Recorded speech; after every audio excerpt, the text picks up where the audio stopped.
Hola a todos, muy buenas noches. Soy yo, la sombra felina nocturna, y me encuentro adentro de mi casita de cráneo, viéndolos a través de la ventana. Tal vez no me vea, pero no me importa, lo que importa es lo que les voy a contar. Estábamos hasta cierto punto con la llamada serie de los duendes, nahuales y brujas. Estábamos en la parte de los hombres que se convierten en animales. ¿Qué les voy a grabar hoy? ¿Qué les voy a contar hoy? Puros chismes probablemente, pero muy divertidos. Disfrútenlos. No creo que se asusten, pues no son para asustarse, pero en fin, vamos a ver qué les voy a grabar hoy. Se llama Pies Grandes. Acuérdense que dentro de los grandes mitos que se cuentan en los poblados de todo el mundo, los montes y valles, se habla de criaturas salvajes, ocultas entre la maleza, que viven alejadas de la humanidad debido a su deformidad o gran tamaño. En algún tiempo se hablaba de gigantes que poblaron la tierra.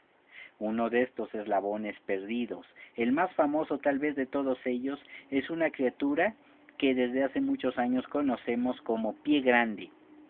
En Estados Unidos, Bigfoot o el Yeti en los montes Himalayas.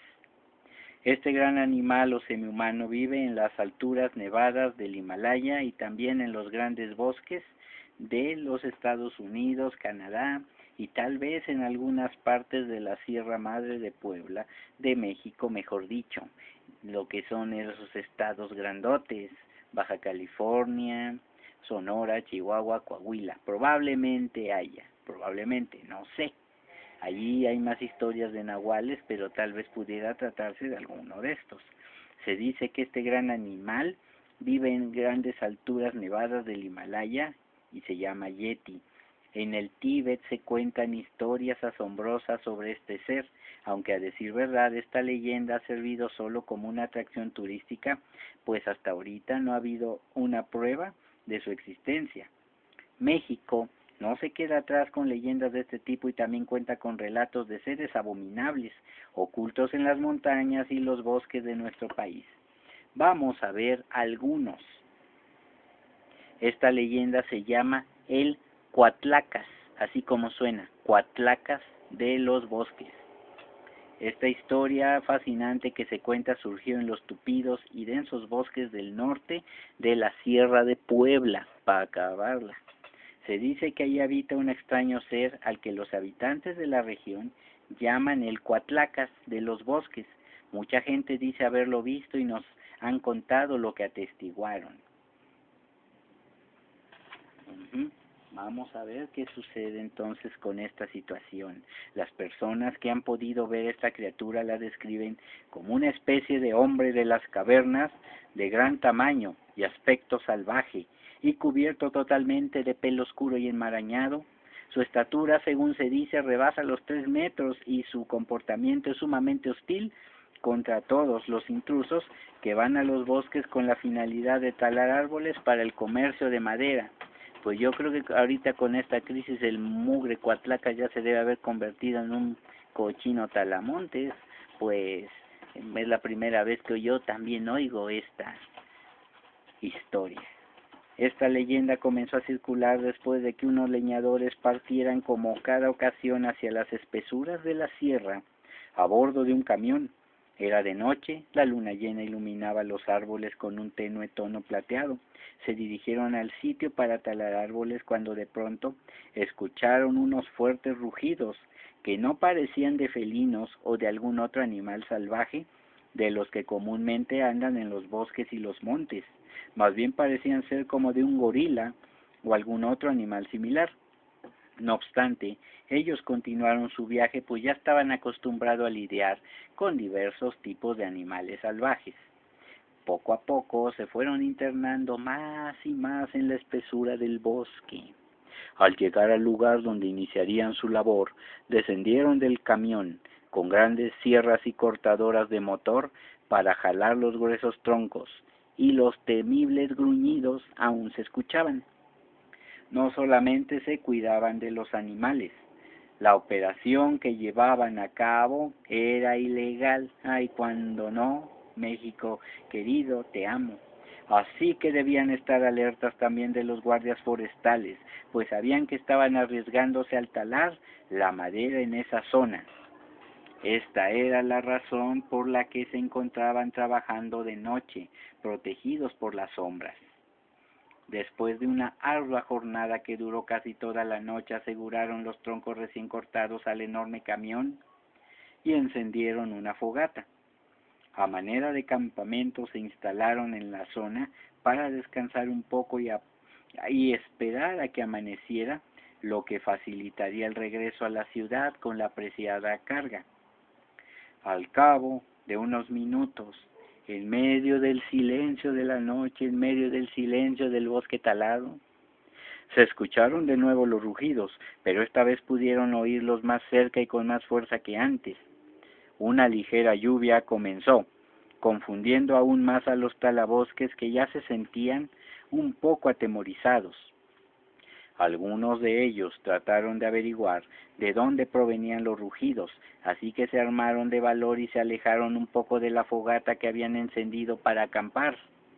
Comenzaron a escucharse fuertes ruidos, señal de que algo estaba derribando los árboles haciendo un gran estruendo. No era nada fácil saber de dónde venían los ruidos debido a la lluvia y la oscuridad.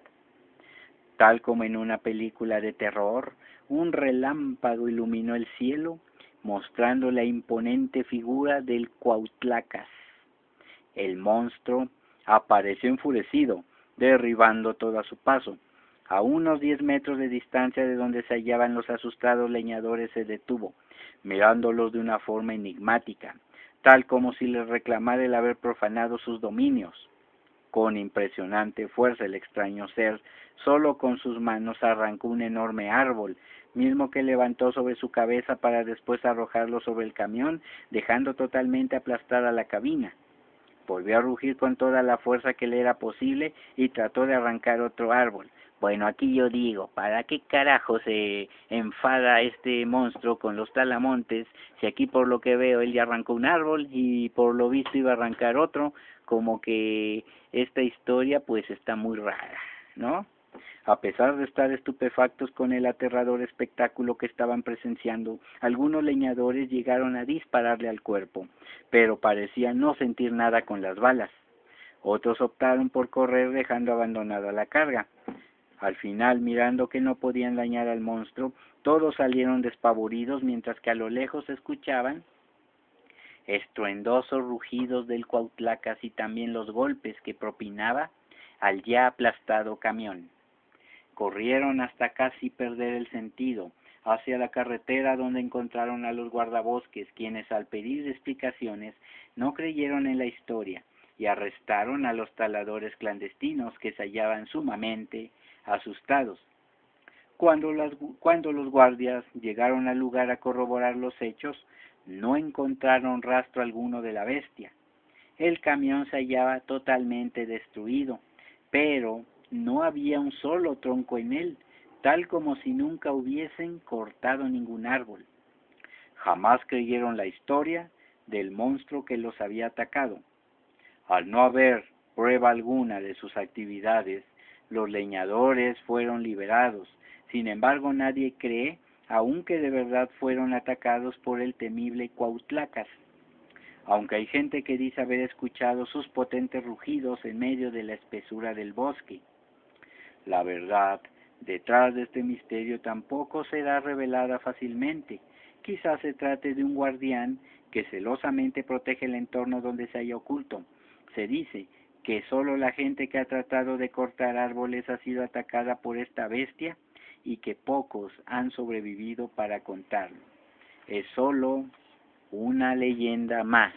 Y como digo, como que queriendo ser ecológica se vuelve antiecológica. En fin, ¿cómo es posible que el mismo monstruo que protege los árboles arranque árboles y les ponga en su mandarina en gajos a los que andan haciendo este tipo de actividades? Bueno, pues estamos en México, obviamente, ¿no? Hasta en esto estamos fregados, en fin. Otra historia que se hace llamar el salvaje. Dice así: desde que los conquistadores españoles llegaron a nuestras tierras y poco a poco fue extendiéndose la población a lo largo y ancho de nuestro país, Se ha hablado de misteriosas criaturas que habitan en los parajes inhóspitos, seres asombrosos que guardan celosamente los tesoros que la naturaleza ha creado o ha dejado ocultos, lejos de las manos de los hombres. Algunos de estos seres, según se dice, custodian el ambiente donde llevan su pacífica vida, pacífica hasta que sus dominios son profanados, claro, como cualquier persona común y corriente, y que pues si alguien entra a tu casa y te das cuenta y tienes los medios, pues le rompes el hocico. Bueno, aunque también ya por ley está prohibido, pero hay que hacerlo. Según se cuenta que existió en lo más profundo de las selvas mexicanas un gigantesco ser conocido como el Salvaje. Aquí sí dista mucho del nombrecito de el Cuautlacas. Era una especie de gorila muy peludo, tenía los pies al revés y hacía un enorme estruendo al derribar los árboles y ramas que estorbaban su paso. Otro antiecológico que protege la ecología, en fin. No tenía la posibilidad de doblar su cuerpo por la cintura, pues en su vientre, según se decía, tenía una enorme abertura que dejaba ver sus entrañas. Era el habitante más terrible de la selva, las balas no podían herirlo. En los pequeños poblados de Veracruz todavía se habla de los chilobos, y aunque hay manera de embaucarlos para poder cazar a alguno de estos, se dice que traen muy mala suerte, pero esto es otro cantar. Los cazadores que valientemente se atrevían a buscar esta bestia acababan siendo devorados, ya que cuando notaban el gran tamaño de sus huellas preferían abandonar la cacería, pero debido a que el salvaje tenía los pies al revés, al tratar de alejarse de su rastro, acababan encontrándose con él. Mucha gente murió en su búsqueda. Los grandes brujos decían que era un enorme amuleto para la suerte y que solo la música podía apaciguarlo. Con estas suposiciones, un valiente brujo de nombre Rubén se atrevió a ir en busca del salvaje. Era una noche cálida de verano cuando este brujo llegó a las profundas selvas del sur del país. Acampó en medio de la espesura y decidió esperar a que la bestia apareciera, como que más bestia él a pesar de ser brujo. Fíjense, un espanto contra otro espanto, por decirlo así. Al amanecer Rubén despertó con los rayos de sol que se colaban entre las ramas de los árboles. Grande fue su sorpresa y sobresalto al descubrir que ante él se hallaba el tan temido salvaje. Rubén sintió un estremecimiento por saberse a total merced del monstruo, que solo lo miraba con extrañeza, como tratando de adivinar quién era o qué hacía ahí. El brujo se sintió atemorizado. Trató de levantarse muy lentamente, pero al percibir su movimiento, el salvaje dio un potente rugido que hizo estremecer toda la selva. Rubén salió corriendo despavorido, pero atinó a tomar entre sus manos una guitarra que llevaba consigo. El salvaje, enfurecido, comenzó a rugir aún más fuerte, arrancando los árboles a su alrededor para tratar de encontrar al brujo, quien corrió de un lado a otro tratando de evitar ser descubierto y recuperándose de la sorpresa. Al fin llegó a un pequeño paraje donde había una gran roca y se sentó a tocar la guitarra como si no pasara nada. Cuando el monstruo llegó al sitio donde Rubén estaba sentado, se quedó de una pieza mirándolo totalmente desconcertado. El brujo interpretaba una alegre melodía sin hacer caso, aparentemente de la bestia, que comenzó a moverse al ritmo de la música. La canción iba subiendo de tono y el monstruo se revolcaba de risa cada vez más y más.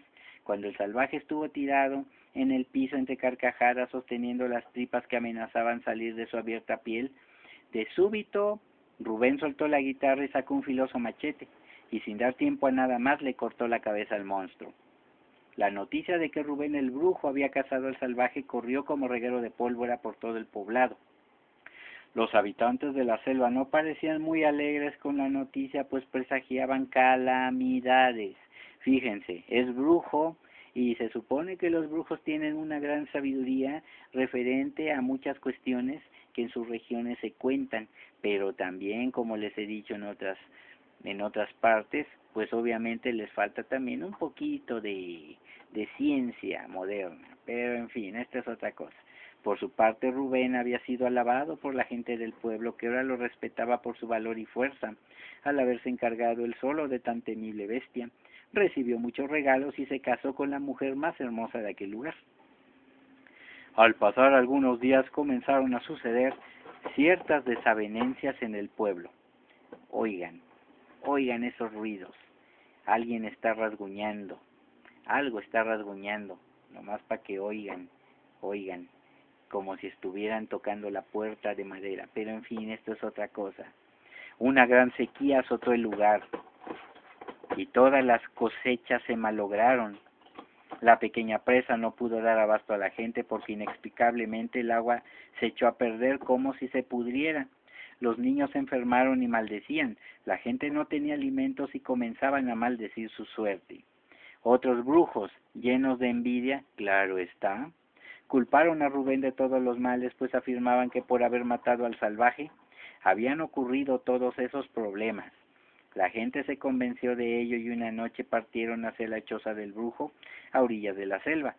Iban con antorchas y machetes llenos de furia contra el causante de las calamidades que los azotaban. Rubén se hallaba en su casa cortando leña cuando vio llegar a la muchedumbre enfurecida.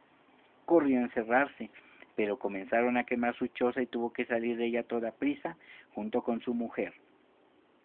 La gente, que se hallaba en tremendo frenesí, los amarró y los quemó allí mismo en medio de un macabro ritual. De nada sirvió la muerte del brujo y de su esposa. Las cosas no cambiaron durante mucho tiempo, así que, desde entonces, la gente de esta zona respeta religiosamente la selva y todo lo que en ella habita, pues sabe que atentar contra la naturaleza puede ser desafortunado y fatal. Esta historia es contada por los lacandones y otras etnias que todavía viven en estos lugares, que aún por fortuna han sido respetados por la urbanización. De cualquier manera, haya existido o no, el salvaje sigue siendo primordial para ellos, que la naturaleza se respete y están dispuestos a defenderla hasta con su propia vida. Esto es lo que cuentan con respecto a lo que son historias de hombres salvajes, de hombres horrorosos que dicen que vagan por ahí todavía en las sombras de la noche, en nuestra geografía nacional y también en las geografías de otros lugares del mundo. Ahorita está lloviendo o ha llovido aquí en la Ciudad de México, digámoslo así, es el 16 de mayo. 16 de mayo, no, es el 15 de mayo todavía, Día del Maestro. Y voy a subir el video mañana 16 de mayo. Y pues está pasando México por una historia también de terror. Por todos lados se reportan también muchos incendios, muchas cosas que están sucediendo. Incluso la NASA ya publicó una foto sobre cómo se encuentra el territorio nacional con todos los incendios que se han desatado. Y pues se ve terrible. Esto sí se ve peor que una verdadera historia de terror. Y pues aquí quisiera yo hacer también una pequeña reflexión. Fíjense que a pesar de todo, estas historias han sido comunes en el pueblo y ahorita que está sucediendo esto, pues todos pedimos que llueva, todos pedimos que hasta cierto punto se acaben los problemas y no sabemos qué pasa. Otra parte de la historia tenebrosa, por decirlo aquí, es que ha ocurrido en lo que le llaman el famoso Beltán, que es uno de los aquelarres de los llamados brujos, y este ritual se celebra precisamente con fuego. Muchos dicen que lo que ocurrió en Notre Dame fue precisamente una celebración de la élite mundial para conmemorar este ritual y que estos rituales se van a seguir todo lo que es el mes. Fíjense, Notre Dame se quemó el 15 de abril y estaba muy próximo a lo que era el 21, que es también el día 21, que es cuando entra el otro signo, no me acuerdo cuál, creo que era Aries, y ahorita va a entrar otro signo que es Tauro, y pues es cuando también se llevan a cabo ciertos tipos de rituales, pero de los cuales no estoy muy informado, más sin en cambio, solamente estaba haciendo esta reflexión de que ahora, desde ese tiempo, desde que se quemó Notre Dame, los incendios han sido hasta de cierta forma, el pan de cada día en muchos lugares del mundo y en México han sido terribles y devastadores. Esto es lo que yo puedo decir. Pero vamos a contar es lo que estamos viendo. Pues simple y sencillamente esta situación medio rara y muy macabra. Vamos a ver. Vamos a contar un poco sobre duendes y nahuales. ¿Ustedes sí han oído hablar de los duendes? Yo ya les he contado algunas historias que han sucedido también sobre duendes, y también les he de decir que supuestamente en las leyendas de Oaxaca hay duendes buenos y duendes malos, que estos duendes malos hacen realmente muchas maldades a los seres humanos, y que son los duendes buenos los que se dedican a equilibrar esto. Pero cuando los duendes buenos hasta cierto punto hacen una obra buena, digámoslo así, anulando las obras de los duendes malos, estos tienen la costumbre de tomar un premio, y si fueron los humanos a los que les hicieron el favor, pues obviamente algo se les pierde. Pero en fin, vamos a ver qué es lo que nos cuenta esta pequeña historia. Casi en todas las culturas del mundo siempre se ha hablado de los duendes, aunque cada versión siempre es muy diferente. Un duende puede llegar a ser cualquier cosa o manifestación extraña. Al presenciarla no nos dejan claro cuál es su procedencia u origen. Los alemanes se encargaron de bautizar como duendes ruidosos o a los fenómenos ultrapsíquicos que en principio no eran conocidos aún por las ciencias alternativas. La parapsicología ha permitido a los investigadores descubrir que la mayoría de los supuestos fenómenos fantasmales provienen de la mente humana. A estos fenómenos, ya saben, se les llama poltergeist o fantasma travieso o ruidoso en alemán. Aquí en México los conocemos como espíritus chocarreros, y sabemos que algunos espíritus, al aparecerse para pedir un favor a los vivos, han dado la referencia para que los testigos puedan encontrar dinero o puedan encontrar cualquier otro documento o alguna cosa importante que es necesario para que ellos puedan descansar en paz, quitarse esos apegos y seguir su camino hacia la luz y su evolución. Esta característica también dio pie a la leyenda sobre los duendes que dan dinero a quienes los encuentran. El paso del tiempo se ha encargado de darles diferentes rostros y versiones a las apariciones de los duendes. En casi toda la provincia mexicana se cuenta que existen unos hombres diminutos, más chiquititos que un niño. Son precisamente a los que llaman duendes. Dicen que el primer duende fue un ángel que vivía feliz en el cielo haciendo travesuras. Un día en que Dios Padre salió a pasear por entre las nubes, el ángel se sentó en el trono del Ser Supremo a pesar de que se lo habían prohibido. Cuando Dios regresó y lo encontró allí en medio de risas y festejos, y lo castigó quitándole las alas y mandándolo a la tierra. Sin intimidarse ante este castigo, el duende se dedicó a hacerle travesuras a los hombres. La controversia inicia aquí, pues en las escrituras sagradas y otros documentos de origen bíblico se habla de que este que acabamos de relatar es el origen del mismo demonio conocido en los cielos primero como Lucifer o Luzbel y después como Satanás. Según la leyenda, se dice que los duendes ya en la tierra se multiplicaron hasta que los hubo de todas apariencias y colores, unos hombres y otros mujeres. Casi siempre visten de verde, pues eso les facilita el esconderse entre las plantas.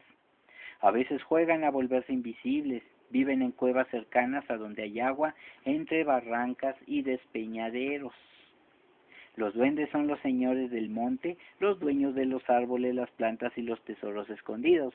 De hecho, en el esoterismo son uno de los seres elementales de lo que es el elemento tierra, junto con los gnomos o enanos. Todos los animales que corren sobre la tierra, que vuelan por los aires y que nadan en los arroyos son suyos, aunque aquí hay cierta controversia con los animales que vuelan en los aires, puesto que estos ya vienen a ser hasta cierto punto territorio de los elfos o los seres del aire, pues para que entiendan, ¿sí? ¿Sí? Y dicen que todos estos animales que vuelan por los aires, que nadan en arroyos, son de ellos. Por eso roban sus perros a los cazadores para que no dañen las plantas ni maten a los animales. A los perros Los vuelven mansos dándoles bien de comer para que no persigan a los conejos, a los armadillos ni a los venados, que son sus animales preferidos. A los duendes les gusta mucho jugar con los niños, y aquí cuidado. Cuando algún chiquillo les llama la atención, se le aparecen y comienzan a ganarse su confianza, ofreciéndole dulces, frutas y regalos nunca antes vistos. Poco a poco lo traen a lugares donde hay agua. Allí lo sumergen y se lo llevan a sus cuevas, que están más allá de los arroyos, ríos y lagos. Son cuevas mágicas, sin puertas ni ventanas. El pequeño, que ha sido secuestrado por un duende, no tiene por dónde entrar ni por dónde salir. Sin embargo, no tiene miedo porque ahí el tiempo no pasa y los días son lo mismo que las noches. Además, los duendes siempre tienen una mesa con comida caliente y deliciosa, así como una hamaca donde acostarse a descansar y a dormir. El duende no hace daño alguno, ni siquiera se aparece, pero solo él decide si el niño vuelve con sus padres o se queda con el niño para siempre. ¡Qué tramposos! Fíjense que también en Europa las hadas hacían lo mismo. Podían ser buenas, podían ser malas, y en ocasiones también se robaban a los niños. Pero las hadas son un mundo especial, el llamado mundo feérico, que está, por así decirlo, entre lo que sería el éter, o sea, un mundo mucho más, hasta cierto mundo sutil que los aires. Bueno, a otros duendes les gusta enamorar a las muchachas de trenzas largas y ojos grandes. Pues ahora se volverían más tristes y amargados, pues las mujeres ya se cortan el pelo. Se dice que buscan especialmente a las mujeres que se llaman Hipólita o Guillermina. Llegan por la noche a visitarlas y les cantan canciones de amor. Si las encuentran dormidas, las peinan, las perfuman y les ponen flores alrededor de la cama. Se dice que también les hacen maldades. Les echan cenizas y tierra en el plato cuando están comiendo y les levantan las enaguas cuando salen los domingos a pasear por el zócalo. Ay, mira qué casualidad. En las noches los duendes se meten a la cocina a tirar los trastos o se suben al tapanco de la casa a brincotear, asustando a todos los de la casa. Las muchachas se enferman de tanto susto y pueden hasta morirse. Por eso sus parientes buscan la manera de ahuyentar al duende enamorado. Una de las mejores formas de deshacerse del duende consiste en poner junto a la cama de la muchacha una guitarra nueva y sin cuerdas. Ella, antes de dormirse, deberá llamar al duende y pedirle que le cante canciones para que duerma bien. Cuando el duende se presenta ilusionado y encuentra la guitarra sin cuerdas, está su decepción y su tristeza, que se aleja para no parecer mal músico y quedar en ridículo. Para deshacerse de él, el papá de la muchacha también puede poner una carta sobre la mesa, un buen montón de semillas de mostaza y una guitarra. También pueden ser lentejas, puede ser arroz, o si le quieres hacer tú una verdadera maldad al duende, ponle azúcar. Claro, no le pongas sal porque la sal los mata prácticamente, pero claro que si tú también eres un ser medio malévolo, ponle sal y que tizne a la suya el animalito este. En la carta le promete al duende la mano de su hija con la condición de que cuente los granos de mostaza. Cuando el duende llega, lee la nota y de puro gusto coge la guitarra y se pone a cantar. Y así pierde tiempo, de modo que cuando se acuerda de las semillas ya está amaneciendo.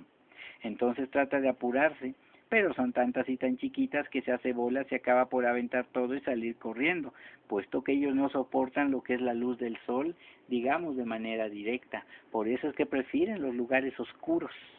Hay quienes dicen que lo más fácil es llamarlo compadre, porque esto lo molesta tanto que se va inmediatamente. Suena interesante, ¿no creen? Aunque todo esto solo forma parte de las tradiciones del pueblo mexicano y también ahora de algunas otras regiones en este aspecto. Claro que con este video, si lo ven personas de algún otro lugar del país, pues obviamente van a tener ya un poquito más de armas para deshacerse de esta ola de latosos. Obviamente en casi todas las casas puede haber alguno, pero donde hay gatos, óiganlo bien, es muy difícil que entren los duendes. ¿Por qué? Porque los gatos son los guardianes hasta cierto punto del inframundo y pues no tienen hasta cierto punto los duendes gran poder sobre ellos, porque los gatos también de cierta forma llegan a ser mágicos. Esto es lo interesante y es por eso que hay que amar a los gatos también. Por eso yo soy un gato y soy un gato negro. Yo, la sombra felina nocturna, fui un gato cuando vivía aquí en la tierra En fin, voy a seguir. En Veracruz existen unos duendes conocidos como chaneques, sí, y en la península de Yucatán se llaman aluches, pues parece que son de la misma familia, pero de distinta región. Los chaneques andan siempre cerca de los arroyos y riachuelos brincando y bañándose, jugueteando con la naturaleza misma. Cuando algún campesino los encuentra, gritan y brincan para asustarlo. El pobre hombre que ha tenido la desgracia de verlos se enferma del puro susto. Esto es lo que le llaman susto de duende o de chaneque, o susto de aluche, como también le nombran. Y esto solamente lo curan los llamados chamanes o curanderos. Bueno, los médicos no pueden curarlo. Sufre fuertes calenturas y pierde las ganas de comer. Para que sane, tienen que limpiarlo un curandero con sahumerio de copal y con cantos y hacerle algunas ofrendas, principalmente chocolates, dulces, le puede poner algún alimento y sobre todo alguna bebida fuerte en un lugar determinado. Esto es lo que hacen los chamanes o brujos para que puedan liberar a este hombre del llamado mal, del susto del chaneque o el susto del duende o de la luche. Algunos de estos chaneques, al saber que han enfermado a una víctima, la siguen para mantenerla enferma hasta que ésta se muere. A pesar de ser tan traviesos, los duendes también acostumbran a ayudar a los que se vuelven sus amigos. Los que quieren sus favores hacen un pacto con ellos. Van a lo más apartado del monte a llevarles regalos, como elotes, agua, carne, y les rezan una oración tal como si fueran santos. Acuérdense lo que les conté de los pactos en el Cerro del Tenso, pero es otra cosa. Los duendes contestan que están de acuerdo echando 3 chifliditos o responden mandándoles venados y dejando que encuentren los tesoros de las cuevas.